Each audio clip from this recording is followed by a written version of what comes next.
temperature was 68 degrees. At Monroe, it was sunny. The temperature was 69 degrees. At Rock Hill, it was sunny. The temperature was 68 degrees. Elsewhere in North Carolina, it was sunny, with a temperature of 66 at Hickory, 63 at Shelby, and 65 at Statesville. Under sunny skies, Fayetteville reported 69, Wilmington reported 71, and Asheville reported 59. It was partly sunny, with a temperature of 67 at Greensboro and 67 at Raleigh-Durham. In South Carolina, it was sunny, with a temperature of 68 at Greenville-Spartanburg and 67 at Columbia. Once again at 11 a.m.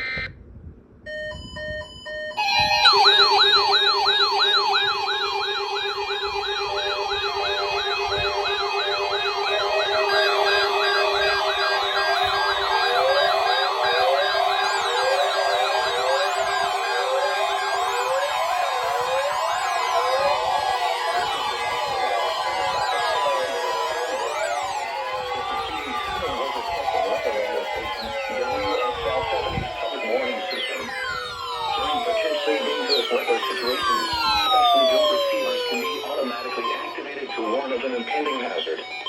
Tests of the signal and receiver's performance are normally conducted between 11 a.m. and noon each Wednesday. If there had been a threat of severe weather, the test would have been postponed until the next available good weather day. Reception of this broadcast and the warning alarm will vary at any given location. This variability, normally more noticeable at greater distances from the transmitter, can occur even though you are using a good quality receiver in good working order. The warning alarm will be activated for hazardous watches and warnings.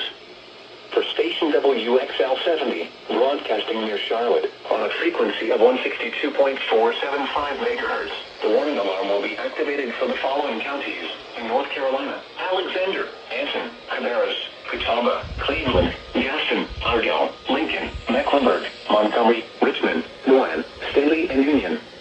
In South Carolina, Cherokee and York.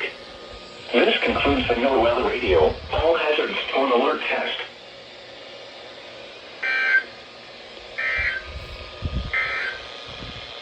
These are the 11 a.m. Eastern Standard Time observations for the Charlotte